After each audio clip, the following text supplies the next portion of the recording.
जब अपने ही दिए गवाहों ने माता सीता के खिलाफ झूठ बोला, तब उन्होंने जो श्राप दिए वो आज भी दुनिया देख रही है।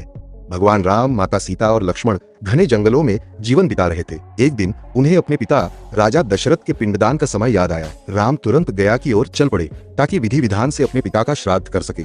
जब वे गया पहुंचे तब पिंडदान की तैयारी शुरू हुई, लेकिन आवश्यक सामग्री लाने के लिए राम और लक्ष्मण नगर की ओर चले गए और माता सीता वहीं रुक गई। धीरे धीरे समय बीतने लगा, सूरज सिर पर आ गया और पिंडदान का शुभ समय निकलता जा रहा था। तभी एक अद्भुत घटना हुई। अचानक वहां राजा दशरथ की आत्मा प्रकट हुई। उन्होंने माता सीता से कहा, पुत्री, समय निकल रहा है, मुझे पिंडदान चाहिए, नहीं तो मेरी आत्मा को शांति नहीं मिलेगी।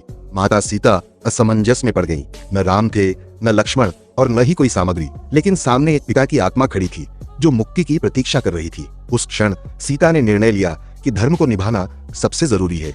उन्होंने पास बह रही फल्गु नदी को साक्षी बनाया। वहीं खड़ी एक गाय, एक ब्राह्मण, एक तुलसी का पौधा और एक विशाल वट वृक्ष को भी गवाह मान लिया। फिर उन्होंने अपने हाथों से रेत उठाई और उसी बालू से पिंड बनाकर पूरे विधि विधान से पिंडदान कर दिया। कुछ समय बाद जब राम और लक्ष्मण लौटे तो सीता ने पूरी घटना बताई, लेकिन राम को विश्वास नहीं हुआ कि बिना सामग्री के पिंडदान कैसे हो सकता है। उन्होंने सत्य जानने के लिए उन सभी साक्षियों से पूछा जिन्हें सीता ने गवाह बनाया था। लेकिन यहाँ कहानी ने एक अनोखा मोड़ लिया। राम के क्रोध से डरकर फल्गु नदी, गाय, ब्राह्मण और तुलसी, इन चारों ने झूठ बोल दिया। उन्होंने कहा कि सीता ने कोई पिंडदान नहीं किया, केवल वही वट वृक्ष था जिसने निडर होकर सच कहा कि माता सीता ने ही अपने हाथों से पिंडदान किया है। ये सुनकर माता सीता का हृदय आहत हो गया। उन्होंने उन सभी को देखा जिन पर उन्होंने भरोसा किया था और फिर उनके भीतर का क्रोध जाग उठा। उन्होंने फल्गु नदी को श्राप दिया, तुम ऊपर से हमेशा सूखी रहोगी, तुम्हारा जल जमीन के नीचे बहता रहेगा। तभी से फल्गु नदी आज भी ऊपर से सूखी दिखती है, लेकिन रेत हटाते ही भीतर से पानी निकल आता है। गाय को उन्होंने कहा, तुम पूजनीय तो रहोगी, लेकिन तुम्हें लोगों का जूठा भी खाना पड़ेगा। आज भी कई स्थानों पर गायों को ऐसा करते देखा जाता है। ब्राह्मण को श्राप मिला कि तुम्हें कितना भी दान मिले, तुम्हें कभी संतोष नहीं होगा।